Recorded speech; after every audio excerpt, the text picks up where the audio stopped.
Vowing that the sound of this bell pervades the universal Dharma realm, bringing luminous white light to the black iron perimeter of hell, removing in an instant the suffering caused by the three evil ways. A mountain of swords is destroyed, and all sentient beings enter enlightenment together. Homage to the Master Teacher, Vairocana Buddha, compassionate Lord of the Lotus-born universe, expounding the treasured verses of the sacred golden texts contained within precious cases, written on jade scrolls. Each dust most interpenetrates, and the universe becomes one. Every realm is united with all other worlds. The truth is contained in the 1,095,048 words of the utmost vehicle's consummate teaching. Homage to the Avatamsaka Sutra, expounded by the Buddha. To understand the Buddhas of endless time, just penetrate this phrase. Everything is created by mind alone. The mantra of shattering hell. Namu ata shijinam samyak samutagichinam om ajana baba jiri jiri om.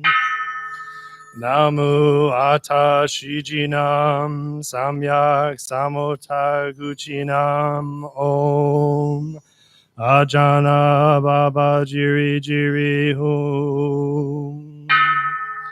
Namu ata shijinam samyak samotaguchinam om ajana baba jiri jiri hum. Vowing now for the rest of my life not to give rise to extraneous thoughts, following only Amitabha Buddha. Thought after thought will constantly merge with the rays of his jade-like brilliance, each instant never leaving the qualities of his golden form.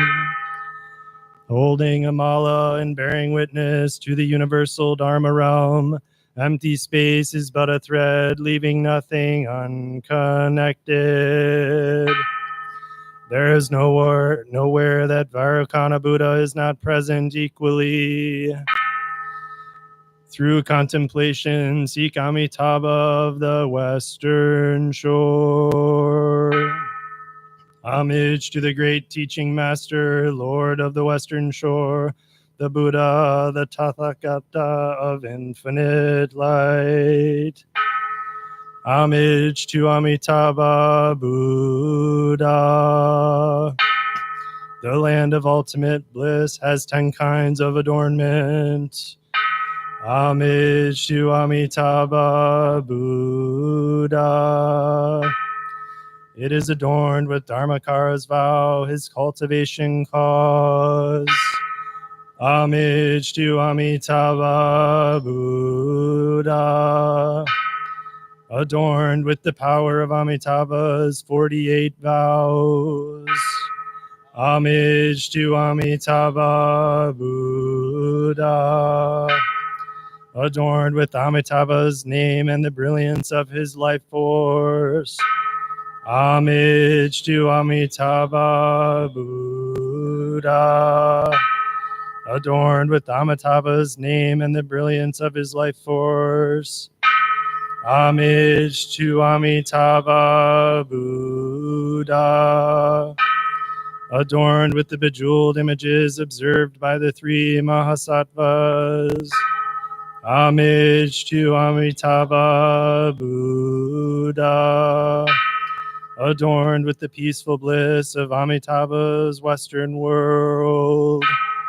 Homage to Amitabha Buddha, adorned with bejeweled rivers, running with pure and meritorious waters.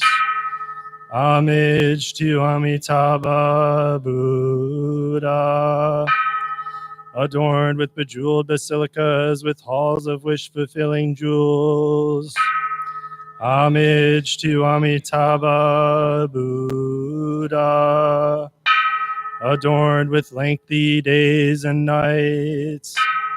Homage to Amitabha Buddha, adorned with the Pure Land's 24 kinds of pleasures. Homage to Amitabha Buddha, adorned with the 30 kinds of beneficial merit. Homage to Amitabha Buddha, Amitabha Buddha, who is unparalleled in heaven or on earth. Homage to Amitabha Buddha. He is also unmatched throughout the worlds of the 10 directions. Homage to Amitabha Buddha. He has seen the annihilation of self in everything in the world. Homage to Amitabha Buddha. There is no one who is like Amitabha Buddha. Homage to Amitabha Buddha. He can keep track of thoughts as numerous as all the dust motes in the universe. Homage to Amitabha Buddha. He can quaff all the waters in the universe. Homage to Amitabha Buddha. He can control the wind that fills space. Homage to Amitabha Buddha. No one can completely describe that Buddha's merits. Homage to Amitabha Buddha. Amitabha Buddha is omnipresent. Homage to Amitabha Buddha. Keep your thoughts on him and never forget. As thoughts probe that place of no thought, the 6 sense gates will constantly emanate light of purple and gold. Homage to Amitabha Buddha. Amitabha's face, like the full moon, is at the front of the hall of ultimate bliss. Homage to Amitabha Buddha. His jade excrescence and his gold form radiate through space. Homage to Amitabha Buddha. If a person call his name for only a moment, they will instantly consummate immeasurable merit. Homage to Amitabha Buddha. Along with all sentient beings, I vow together to enter the sea of Amitabha's great vows and to ferry across sentient beings so that I and others may simultaneously complete the path to Buddhahood. The sublime mantra of the original mind of Amitabha Buddha. Tanyata Om Aritara Svabaha. Tanyata Om Aritara Svabaha. Tanyata Om Aritara Svabaha. Tanyata Om Aritara Svabaha. Tanyata Om Aritara Svabaha. Tanyata Om Aritara Svabaha. Tanyata Om Aritara Svabaha. Tanyata Om Aritara Svabaha.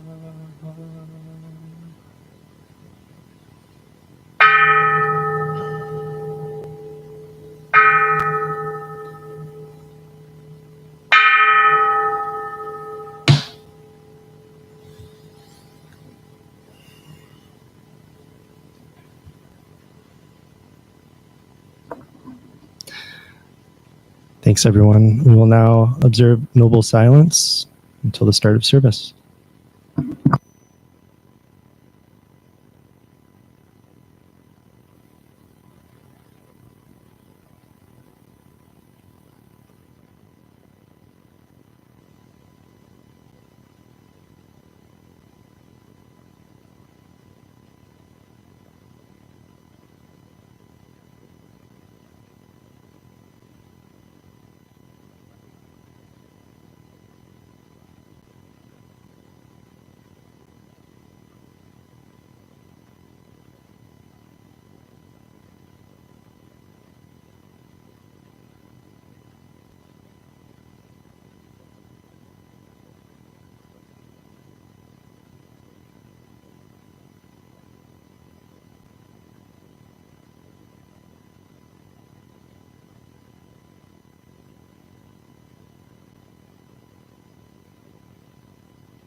At this time, I'd like to invite our incense lighters up to the front.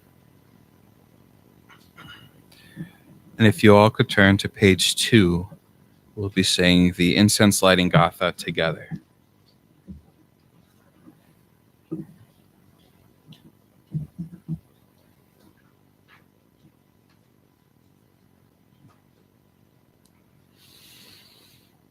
In gratitude, we offer this incense throughout space and time to all Buddhas and Bodhisattvas.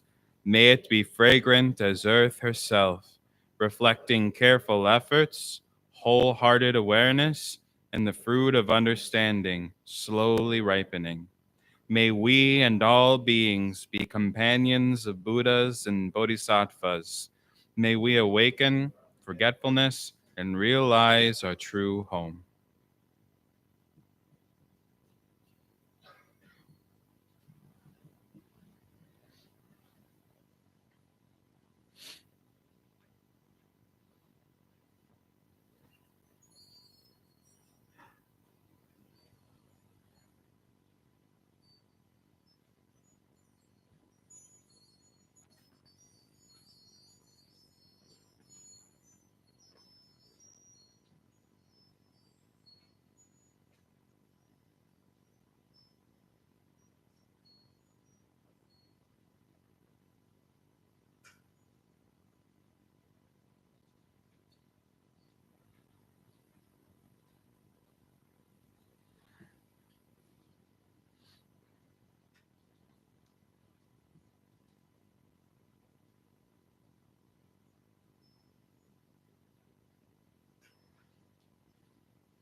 Hello, everybody. My name is Sonshin. I use they, them pronouns. Welcome. I want to start off with a couple courtesy announcements. First of all, I just want to let everybody know that right past the Bodhidharma, but before you get to the Guanyin and those little curtains, are some stairs. And if you need to step out for any reason, there's a little area down there. We've got an extra bathroom down there, water fountain, some tables and chairs. So if you need to step down, we also have Legos down there too. So if you like to play with Legos, and I'm boring you, you can go down there and do that, and I won't take it personally. We also have some restrooms right through those curtains directly behind this wall if you need to get up at any time. We do ask that you not walk in front of the first row and the dais, though, if you do get up. So if you could go around the back, that would be great. Also, when we enter, we give a bow, and when we leave, we give a bow. Like I like to say, we don't enter a sacred space, we create it. So let's all work together to create a sacred space today. Yeah, I think that's about it. Why don't we grab our new chant books, and we're going to turn to page 3.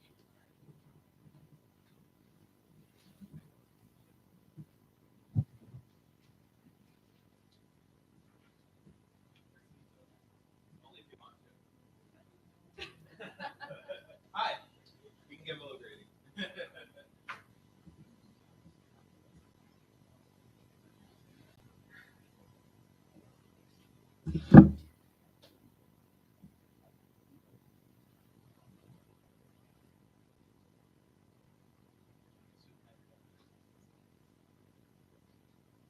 All right, we will start with the 3 refuges.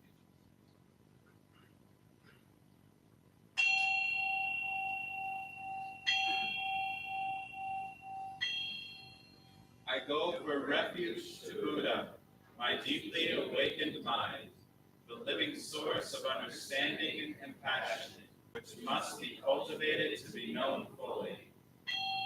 I go for refuge to Dharma, the path of mindful living, leading to healing, joy, and enlightenment, the way of peace, which must be cultivated to be known fully. I go for refuge to the Sangha, the loving and supportive community of practice, realizing harmony, awareness, and liberation, which must be cultivated to be known fully. I am aware that the 3 tools are within my heart. I vow to realize them. I vow to practice mindful breathing and smiling, looking deeply into things. I vow to understand living beings and their suffering. I vow to cultivate loving kindness and compassion, to practice joy and equanimity. I vow to offer joy to one person in the morning and to help relieve the grief of one person in the afternoon. I vow to live simply and sanely, content with few possessions, and to keep my body healthy. I vow to let go of all worry and anxiety in order to be light and free. I am aware that I owe so much to my parents, teachers, friends, and all beings. I vow to be worthy of their trust, to practice wholeheartedly, so that understanding and compassion will flower, and I can help living beings be free from their suffering. May the Buddha, the Dharma, and the Sangha support my efforts. May the Buddha, the Dharma, and the Sangha support my efforts. May the Buddha, the Dharma, and the Sangha support my efforts. And if you can turn to the next page, we will recite the Heart Sutra together.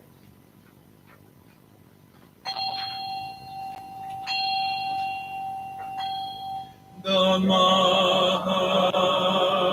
Prajna Paramita Hridaya Sutra.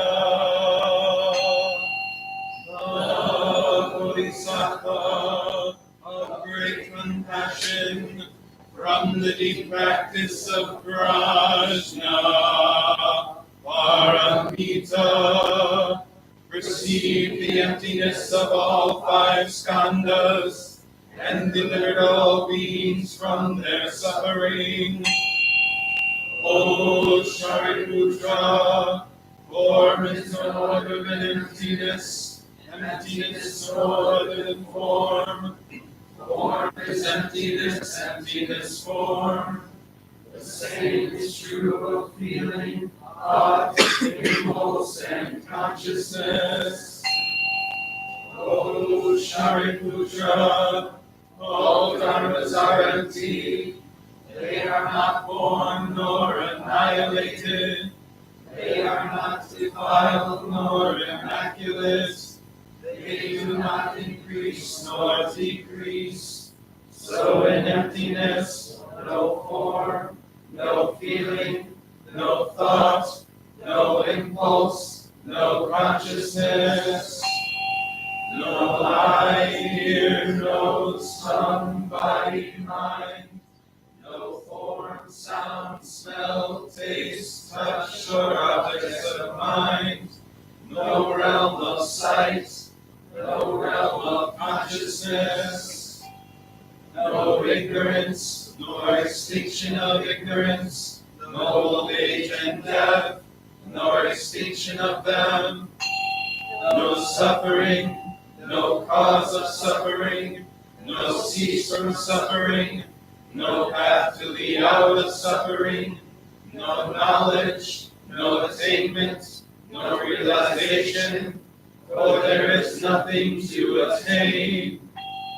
The Bodhisattva holds on to nothing but Krishna, Paramita. Therefore the mind is clear of any delusive hindrance. Without hindrance there is no fear. Away from all delusive views, one reaches final nirvana. All Buddhas of past, present, and future, through faith in Prajna, Paramita, attain to the highest perfect enlightenment.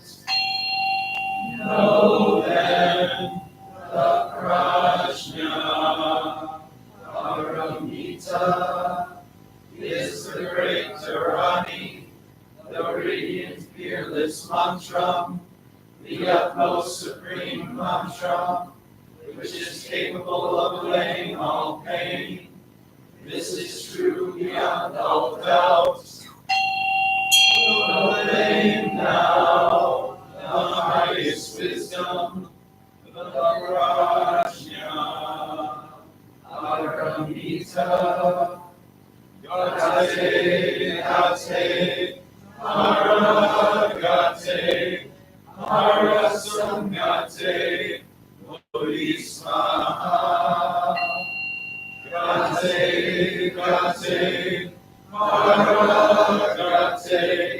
Arasangate, Bodhisvaha.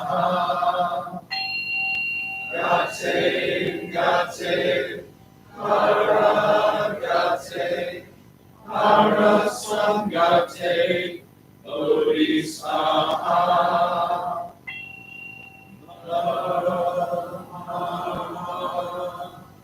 Prajna, Paramita, Pradaya, Sutra.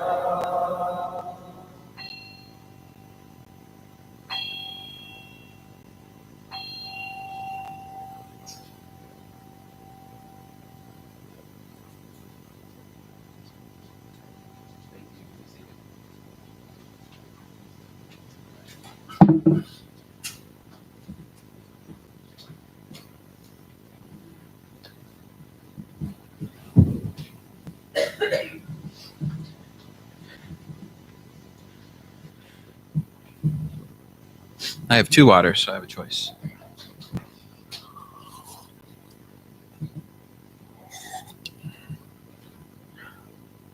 I'll try not to spill them today. Like I said, my name is Sonshin, and I am a a teaching monk here at the temple. So this month we've kind of decided to, I guess, in lieu of a talk or within our talks, kind of give an introduction to everybody. And I think I'm last, so I don't know if that's the best or the worst place to be, but here I am. So I thought that I would start from the very beginning, and I'm going to talk about my very first memory. I was probably about 3 or 4. Perhaps we had just moved into the house that we were in, because I remember there being a lot of empty boxes, and I was playing outside in our backyard when I came up to a cardboard box that had been emptied out, and when I looked inside, there was a horny toad. And if you have never been to the southwest United States or lower, a horned lizard is this little lizard. Kind of looks like if a frog and a lizard mixed together, with these little spines. They're really cute, and they have really soft bellies. But I looked in the box, and I saw the horned lizard trying to get out, and it couldn't. It kept trying to climb up the side and sliding down again. And I realized, like, oh, they need help. And so I lifted him out, and I let him free. This is a really important memory for me, because this is the first time that I can remember that sort of click when you realize, like, oh, wait a minute, everybody has the same sort of viewpoint that I do. Everybody needs help and is suffering, and I can go and help things. And I think, as I remember that lizard a lot, because I think, you know what, like, that was the point when I realized that everybody's kind of in this together, and we need to help each other out. Growing up, there were a lot of lessons that I learned. Some of them were great, and some of them were not. To give you some context, my family was very conservative Southern Baptist, and I don't blame them for that. I think they were just kind of dealing with the culture that they were given. If you think about the counterculture of the 60s and 70s, a big tearing down of culture, a big sort of reimagining of things. And as soon as Reagan's America hit, I think we had a little bit of that overcorrection of the pendulum. This was a time of, rampant homophobia, the satanic panic, and where religion and politics started blending probably more than they ever had. And I remember a couple clear lessons that I was taught. I remember one is, I was still pretty young, probably too young to have received this talk. But my family gave me the talk about the birds and the bees. And if you don't know, I am also queer. And at that time in my life, and you'd have to have been there, but it was the 90s, I had a giant crush on Jonathan Taylor Thomas, who was a really cute boy from Home Improvement with the middle part and blonde hair, if you remember. And as I was receiving this birds and the bees talk, I was like, oh, so some people have, women bodies, and some people have the boy parts, and then they find each other and get married. And it's like, well, I really like Jonathan Taylor Thomas, so they must have the lady parts then, because I'm meant to be with them, which I think was a little naive and kind of, I think it shows a lot of foreshadowing for the rest of my life. Another lesson that I learned was that ritual was a very bad thing. You see, my family was from the correct Christianity, which was a Southern Baptist church, which had broken from the evil Catholic Church, which was the wrong flavor of Christianity, if you didn't know. And a big part of the Catholic Church is they lit incense, and incense is bad. And they wore fancy clothes, and they chanted. Chanting is bad. And any sort of ritual is, the evil Catholic Church. So we try to stay away from any sort of ritualized part of our services. Another lesson that I learned really early on was that there is a very specific way that bodies should look. And if you are not fitting into that, then you need to work really hard to fit that. I'll never forget being put on my first diet when I was still in elementary school.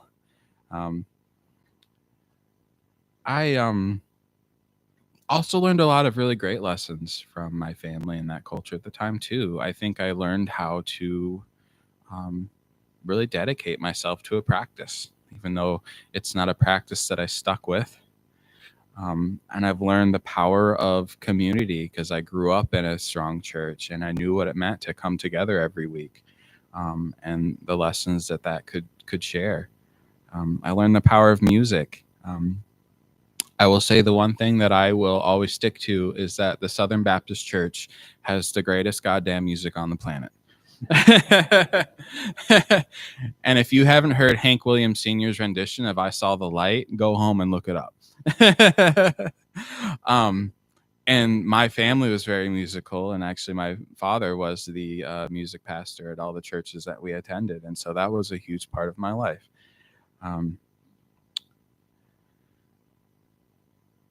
As I got older, some of these walls started to kind of tear down a little bit, and as most of us when we become teenagers, the last thing that we want to do is kind of follow along in the footsteps of our parents.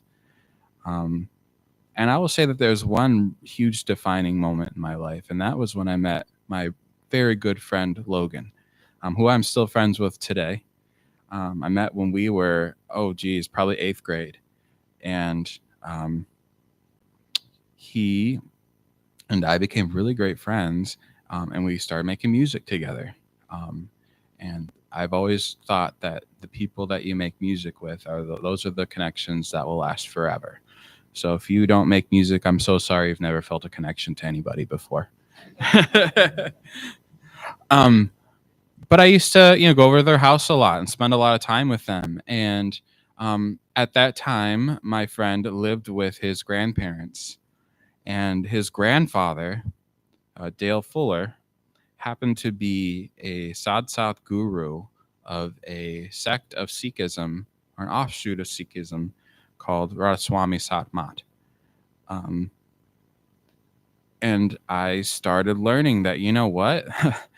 Christianity and the Southern Baptist Church is not the only way to be. And not only that, people who thought differently, they weren't just,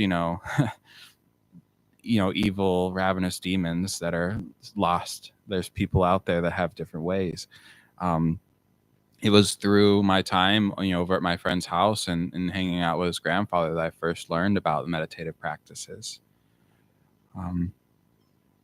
And I started following that path. And at this time, I was still living at home as a high schooler. And I'll never forget, the conversation I had with my teacher at that time.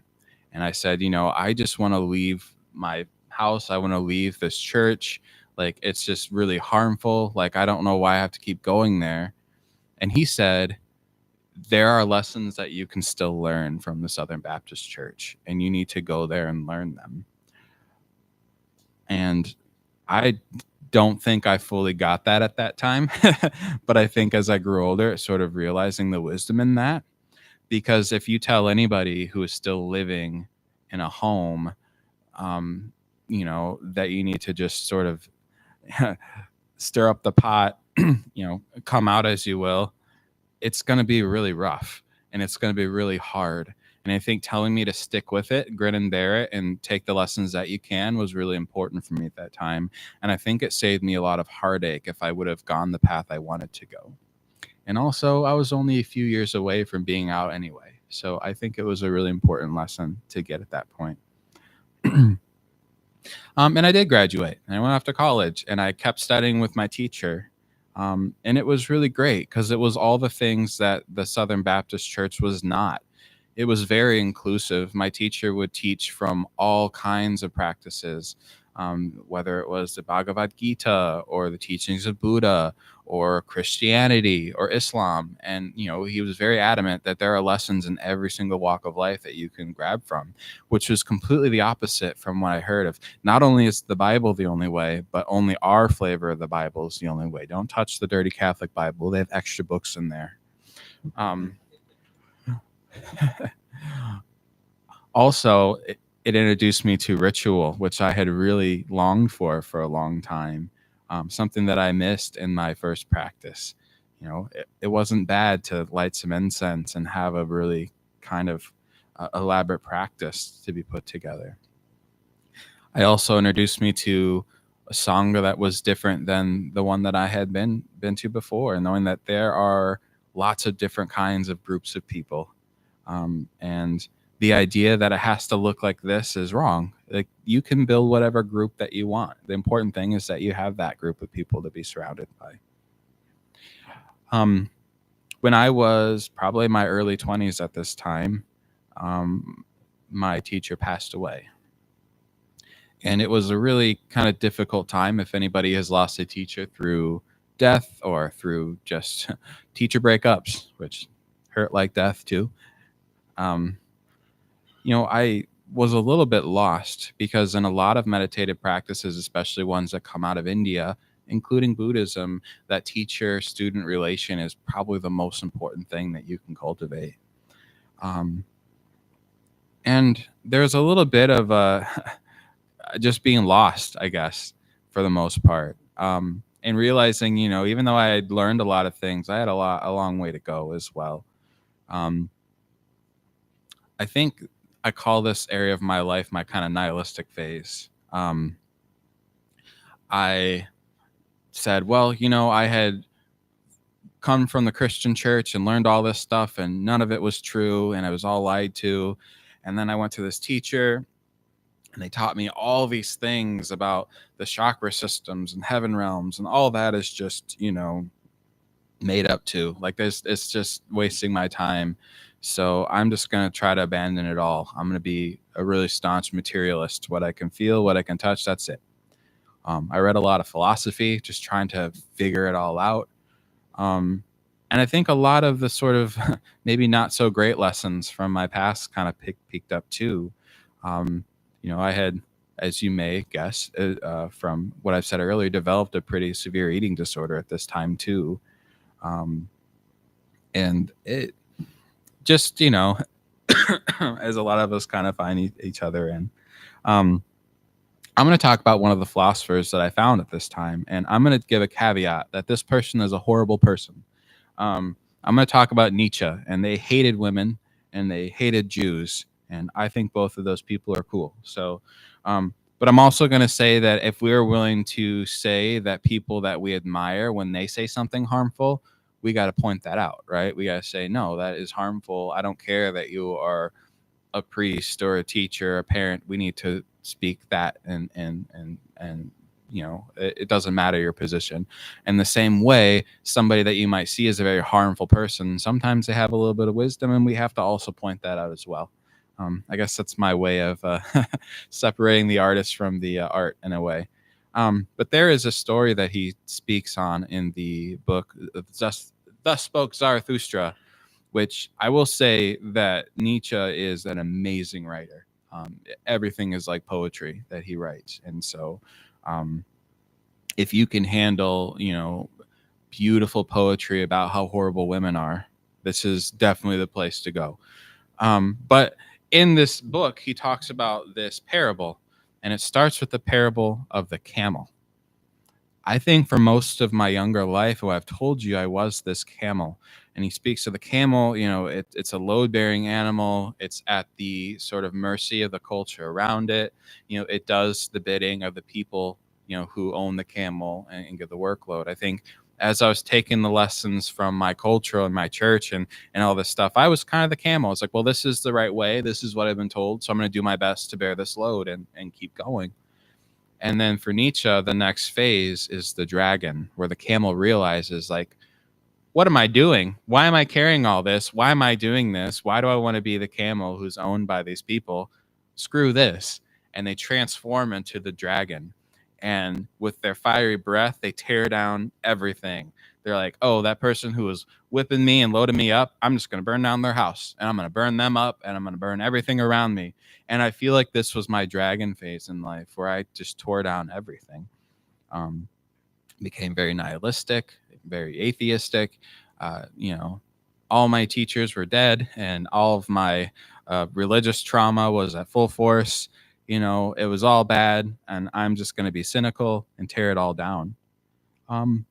But that's not the end of Nietzsche's parable. There's one last step, and that is what he calls the dragon. Once they realize everything around them is burned to ash, transforms into the child, kind of back into the sense of like childlike wonder of beginning again, cultivation and creation.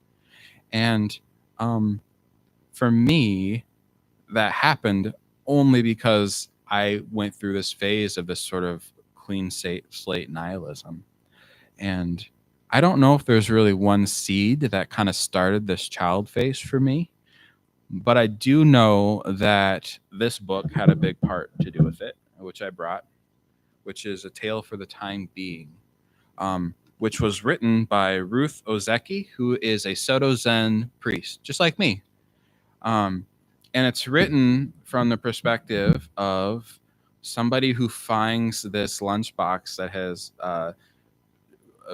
come up ashore after like a tsunami, and with inside they find a diary that belonged to a girl, and they're kind of reading this diary. They don't know if they're alive or dead. It was after a tsunami, after all. And the girl, their grandmother, was a Soto Zen priest, and so they're kind of learning about this person's life. And through the book, they talk a lot about Soto Zen, which is my current lineage. And they also talk a lot about Dogen. And Dogen is the founder of my lineage, medieval philosopher. And I really liked what I was reading. I was really interested in it. And I started reading Dogen, which is really hard to read and really confusing, but it's really great.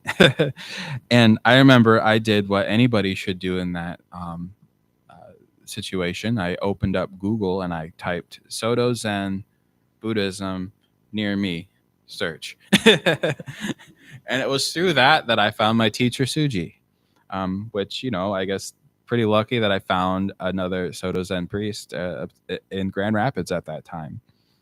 And so I just showed up and I was like, hey, I read this book. I know who Dogen is. I want to start practicing. And, I was still kind of learning and growing from this point, but I just started sitting in Suji's Zendo at the time in the basement of their house. And I think that transformation from the dragon to the child is not as instantaneous as the camel to the dragon. I think we've all had those dragon moments where we're like, screw this, I'm out. And it happens very quickly and it can be very destructive. But going from that sort of destructiveness to that sort of tender cultivation is a really slow evolving process. And it was for me too. And it also was very jarring at some times as well. I mean, a lot of things kind of came up, and learning about Buddhism and learning about interdependence, how everything is connected and how fluid everything is. We talk about the non-self, which isn't that you don't exist. It's that sort of fixed self doesn't exist. And for me, another weird thing happened. So there had been something that had been suppressed in me. I don't suppressed, but I haven't been given the permission to explore for a long time, which was my own queerness. And if you grow up in Reagan's America in a Southern Baptist home, you probably know why I wasn't, not only allowed to take that path, but I wasn't even, aware of this path that had been hidden to me. And my queer journey is very parallel to my Buddhist journey, because for me, I think they're very one and the same. Learning about the sort of impermanence and fluidity. We talk about the 5 skandhas in the Heart Sutra, no eye, ear, nose, tongue, body, or mind. Throw gender in there. Just learning the fluidity of it, learning that, what, like my entire life, I was taught that my body had to look the certain way. I had to act the certain way. I had to love the certain way. And learning that is another form, another sort of I that doesn't quite exist, and that I could break and reform. And so I did. And I will never forget the first person that I came out to. And I know that there are some queer people here, but there's also some of you who are hiding here. I see you. I'm going to give you a tip. The first person that you should come out to is your cat or your dog. because I guarantee it'll be a positive experience. When I came out to my cat, Zoe, they actually didn't treat me any differently than before I came out to them. They were like, cool, where's my dinner? And it was a good practice. And I'll never forget coming out to my partner at the time, and I got, I'm a little lucky because I got the greatest response that you can get. I got a me too. And we kind of both came out together, which was really, really beautiful and really great. Another thing that happened with my queer Buddhist journey is that, if gender is fluid and there's not a fixed self, what about my body? I had learned that, the male body has to look like a certain way, otherwise you need to work hard to achieve it. And I will say that for me, my eating disorder, and I don't know how, but it was the most quick change after coming out as queer. A lot of things will happen when you come out, and a lot of things that you won't expect. And for me, this was one of them. When I realized that I don't have to look a certain way, I don't have to look like a man, I don't have to look like a woman, I don't have to be thin or fat or whatever. It just, like, all that anxiety around that just melted away, like, almost instantaneously. And now, what guides the way that I live and consume is, the precepts. Is the way that I'm living, is this compassionate to all beings? If so, great. Is it compassionate to myself? Is it compassionate to the world around me? And it was really fantastic. And I think that was the sort of unexpected gift of that in my Buddhism. Kind of moving forward in my practice, I ended up taking on the precepts through my Soto Zen lineage, which is a little different than how we do it here. There's a lot of sewing in Soto Zen. We have to sew a rakusu. My first one was a blue one. And then once we sew the rakusu, you're given a name. And the first name that you're given, they say, is more of a name that you have to sort of aspire to, or to put it bluntly, this is what you're really bad at, so I'm going to name you it so you have to focus on it, which is great. And my teacher gave me the name Sonshin, which has a few, I guess, translations to it. So sun means to exist, or to suppose, or to be aware of, or to believe, or to feel.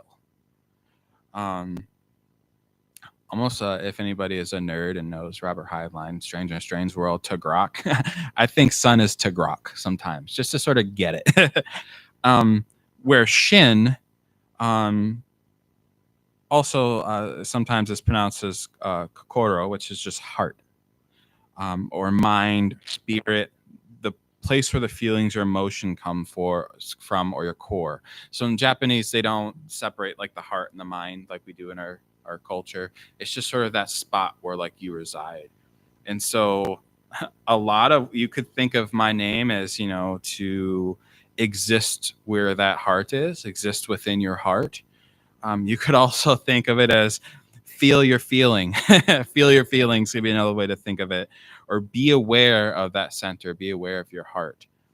And I think coming from that really sort of nihilistic part, forcing me to sort of look back at myself and really be there with myself and see what was that core part of me that I needed to cultivate that had been, so covered up by all these sort of infrastructures of what it needed to be and needed to look like. Now, of course, this teacher Suji is still alive, but I did lose Suji in a way. A few years back, they moved. They moved to a faraway land named Kansas, which I don't know why you would want to live there. I don't know what's there. That's a lot of flat nothing, but they're there now. I didn't quite feel like I lost a teacher. I still am connected to Suji, and we talk and we meet, just not in person as much. But when they left, they're like, you know what? I need to make sure that you and somebody that we, Shinkyu, who I had been studying with as well, I said, I need to make sure that you can teach in my absence. And so they granted me and Shinkyu the what they call lay entrustment, so that we could continue teaching when they were gone. And of course, my sangha had upped and left me, so I I had been to this temple a few times just to kind of peek in. There's not a lot of Buddhists around, so we all have to get along. Which I will say this: growing up in the Southern Baptist Church, where the Methodist Church across the street were demons, and the Catholic Church across the street were demons, and the Anglicans, don't even talk about them.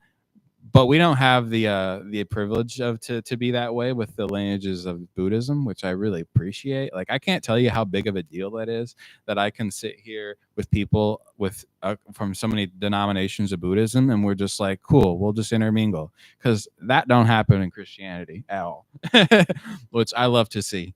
But I wanted to find a new sangha, an in-person sangha, and so I started coming to the temple, and then since I had been given permission to teach, Shinkyu had joined the Dharma Council here, and I followed thereafter. And after teaching for a little bit, I decided to take my next vows, which were the vows to become a priest. And when you take your priest vows in Soto Zen, there's even more sewing. It takes forever. But also you're given another name, a name that kind of connects to your first name. And it's really cool because for a lot of people at this point, what had been their sort of homework assignment kind of becomes the way to embody the practice in a lot of ways. A cool thing flips. And then the name that you're given on top of that kind of connects it all together. And so when I received my vows to become a priest, I was given the name Hairaiju Sonshin. And Hairaiju means the balance of thunder and tenderness, which I really appreciate, because I can be a little sarcastic and brash at times. And sometimes that can throw people off a little bit, I'm sure. But it's also trying to find that balance between, being the kick in the ass people need, but also being there when people need, like, just that presence in people as well. And I think it's also with myself trying to find that balance between these two kind of things as well. So another way that you could say, what does my name mean, is the balance of thunder and tenderness is feeling those feelings, or being there with those feelings, or being there with yourself. And so that's been kind of my practice for a while, is realizing my name. And some of you have been given names in your practice, and I would be curious to see how that's guided your practice, if at all. And we have a precept class going on right now, and they'll be receiving practice names as well. And yeah, we're not as mean here. We don't say, hey, you're really bad at this, I'm going to name you it. So we're not as mean here with the names, but whatever name that you're given, I think it's really important. Also, I'll say, for everybody who's queer out there, the names that we give are non-gendered. So if you're like, I don't know what to change my name to, we got you. And I can help you go through that name change process. So yeah, my path has been kind of long and meandering. And there's one last thing that I will say. Sorry if it's getting late. My life, I'm old. I was born when Reagan was president, so I got a lot to say. I say I'm old enough to have felt the impact of Reagan, but not old enough to be responsible for Reagan.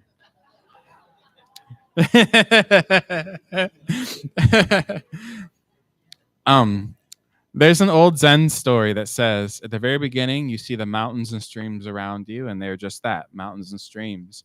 And then when you start getting a touch of the Zen, you realize that these mountains and rivers are much more than that. And that it was crazy that you ever saw them as mountains and streams to begin with.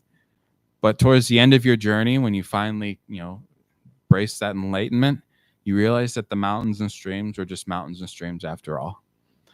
And I feel like that's a big part of my practice, is, all that to meander. And you know what? I think the one lesson that really mattered in my life is the lesson that horny toad taught me at 3 years old.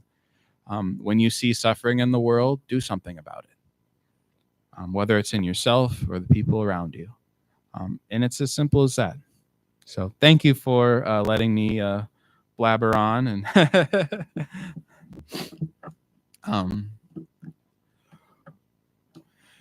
with that, why don't we prepare ourselves for some meditation? If you haven't done it before, I guarantee you can't mess it up. There's not really a right or wrong way necessarily. I'm going to say that we're going to take this time to just feel our feelings. Be Sonshin.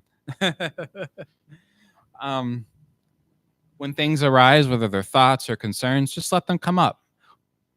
Don't grasp onto them, though. Let them come up and let them down again. Kind of like waves on an ocean or cars driving by.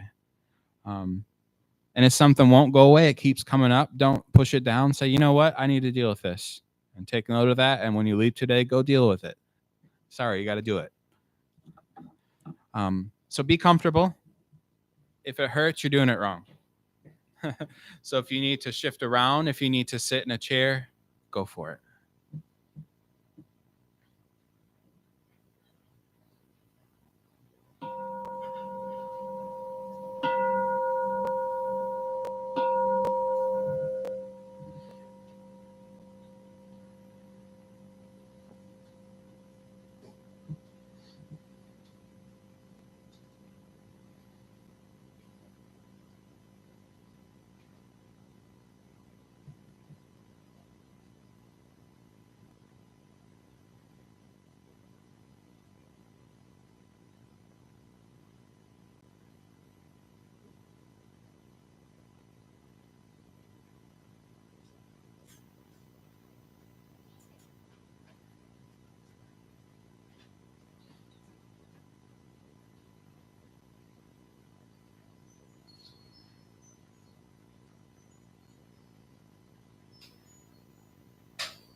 I know that was a little shorter than usual, so hopefully you all had time to cultivate inner peace and achieve enlightenment. But I talked for too long, so I didn't want to get yelled at by Kunga. Sorry, Kunga. I do want to make sure that we have time for joys and concerns, though, because I think it's the most fun part and the most sad part, the most important part. I will say that. So if we do have somebody that has our mic, and if anybody has any joys or concerns they'd like to share, just raise your hand.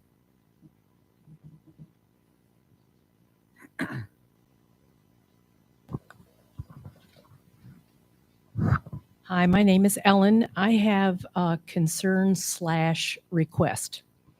In our practice, we often hear the phrase, no mud, no lotus. And one of our Sangha members, Anna, who is not here today, is dealing with a lot of mud. And she asked me to ask you to please hold space for her while she's struggling.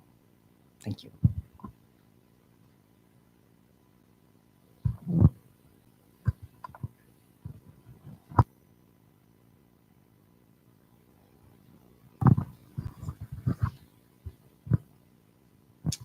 I just wanted to share after about 7 years of being on the fence and some failed attempts and IVF treatment, we're pregnant with our first child. So that's pretty exciting.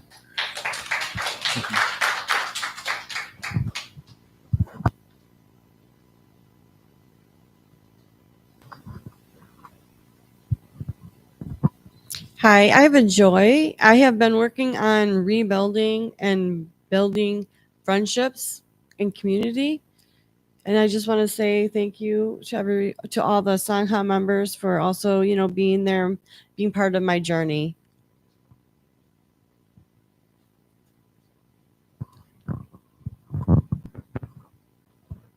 Good morning, Sangha. It's Greg again. Thanks, Sonshin, for your Dharma talk. Like, that was really relatable. I really appreciate your vulnerability.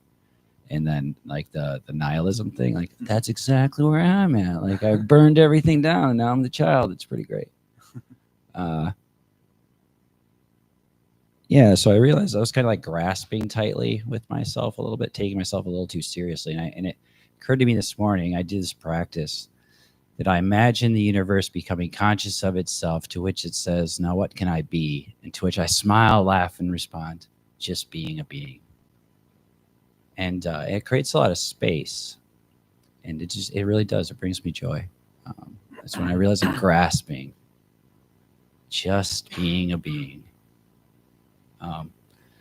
Yesterday, I ran with like a run club that I'm with, and we ran on Proven Trail. And so we run. It was great. Challenge. It was really great. I suggest someone checks it out if they're into running. And then afterwards, we had an after party. They had a coffee shop set up in the woods. I've never experienced it, with a barista and everything, like out in the woods. And that really brought me joy.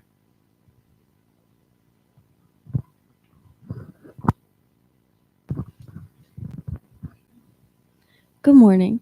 I just would like to share a quick joy. I recently made a friend, which is hard for me to do as kind of an introverted person. And I made this friend in my workplace, and they're also on a very similar spiritual journey. And it's been bringing me a lot of joy to kind of undergo the challenges of being a human that has to go to work, because that kind of sucks. And then also like being able to cultivate a friendship outside of that, and like the synchronicity of the path is just astounding every time it happens. So I just wanted to share that. Thank you.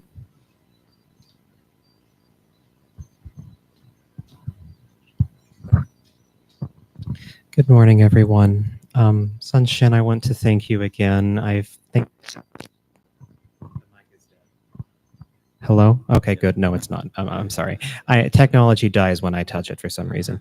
I want to thank you again for being you and being here. As the person who grew up in the Methodist church across the street in the South that you mentioned, it is, I cannot express what it means to be able to be here and to have somebody who is like me speaking to everyone in front of everyone. It's thank you so much.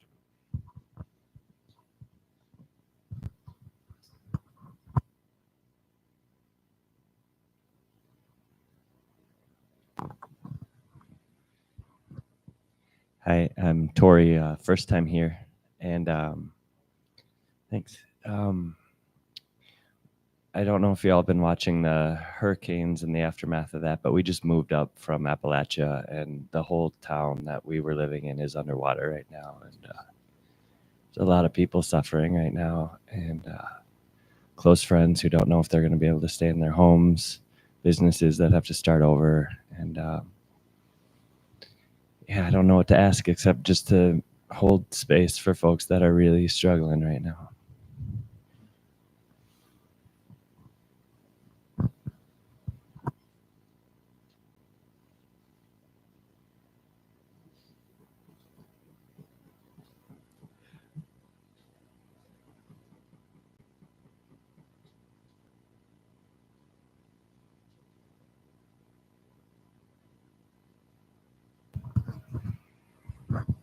Hello, everyone. Was it? I'd have a concern to share. Was that for the past couple of weeks I've been feeling sick ever since I came back from my vacation. Was it? I have some doctor's appointments scheduled for next week, but was it for the past couple of weeks I've been dealing with some severe continuous migraines. And it's been kind of affecting my ability to not only stay on work, but also keep myself afloat, as in taking personal care for myself. So any sympathy is appreciated.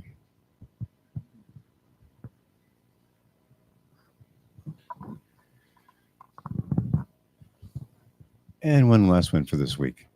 My name is Upaya, or Jeff, and I'm very happy to join the Dharma Teacher Intern Program.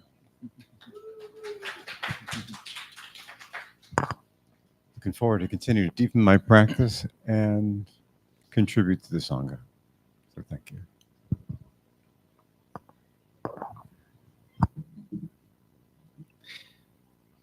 Well, if nobody else, why don't we take a couple moments just to hold it all in, okay?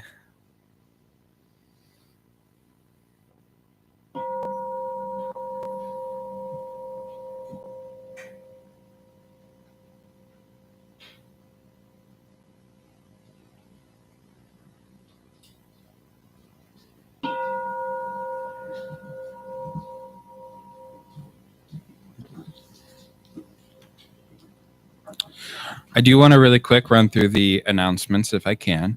We do have an online meditation group that meets on Wednesdays, 6 to 6:45 p.m., and that's over Zoom.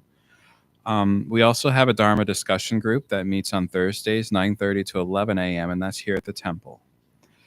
I know that we do have an Avat Samkhya Sutra study group. All the October meetings have already occurred. I'm not sure if I have the dates for the next month. But keep an ear out for those because they've been meeting about twice a month. So every other Thursday. Okay, there we go. Let's see. We also have our next fall silent retreat that's happening on Saturday, October 26th, and I'll be there. So that'll be from 9 to 4 p.m. and we'll meet here. And registration ends on the 25th, so just before the day of. We also have our Ulaanbaatar Day potluck. That's going to be on October 27th following the service. So feel free to bring any food that you would like to share, or if you just want to eat some food, you should show up.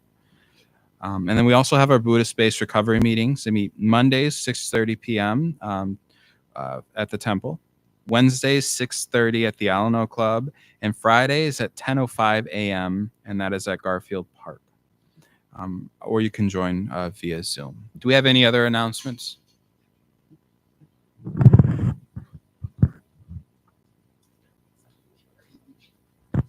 Hi, my name is Ellen. In our practice, the word dana means generosity, and that comes in all kinds of shapes and sizes. Certainly your time, you're here today. We appreciate that. Anytime you'd like to have some more information on what you could maybe participate more here at the Sangha.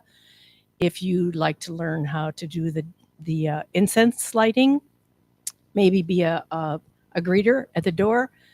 The techie guys back there, and you don't have to be techie. They would love to have you help. You can give a dana announcement like me. If there's anything that you're interested in, like, yeah, maybe I'd like to do that, the fellow back there in the corner, Jeremy, is the guy you need to get in touch with. Also, we do have a list. I think it's pretty much kept up to date downstairs in the room, the lovely room that we wash dishes in. There's a list of maybe some dry goods that we'd need, like toilet paper, that kind of stuff. And of course, your generosity in the financial department is greatly appreciated. No one here, no one receives a paycheck. Everything happens in this temple because somebody is doing something to help. So you can, we have Donna boxes on either end of the hall. They'll take a check or a cash, and there's also a QR code there, takes you right to PayPal. You can also go to the temple's website, zengr.org. There's a drop-down menu, scoot you right off to PayPal. And last but not least, if you're watching on YouTube, there's a drop-down menu there. So anything you can do to help the Sangha or the temple out, thank you.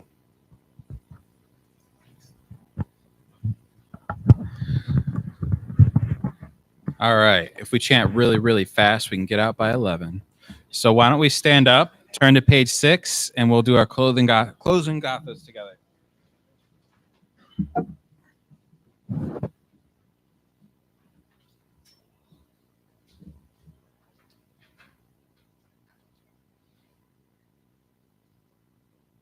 say together. For all unskillful actions never committed by me since of old, on account of my beginningless greed, anger, and ignorance, born of my body, mouth, and thoughts, now I atone for them all. Vast is the robe of compassion, a formless field of benefaction. I wear the Buddhist teachings for the benefit of all sentient beings. One peace, one body, I vow to uproot. Endless blind passions, I vow to uproot. Dharma gates without number, I vow to enter. The great way of Buddha, I vow to attain. And if we can face each other. Give one last bow, thank you. All right, and some of us will be downstairs for some tea, so if you want to stick around, you can. If not, I will see you later. Really nice to hear that story.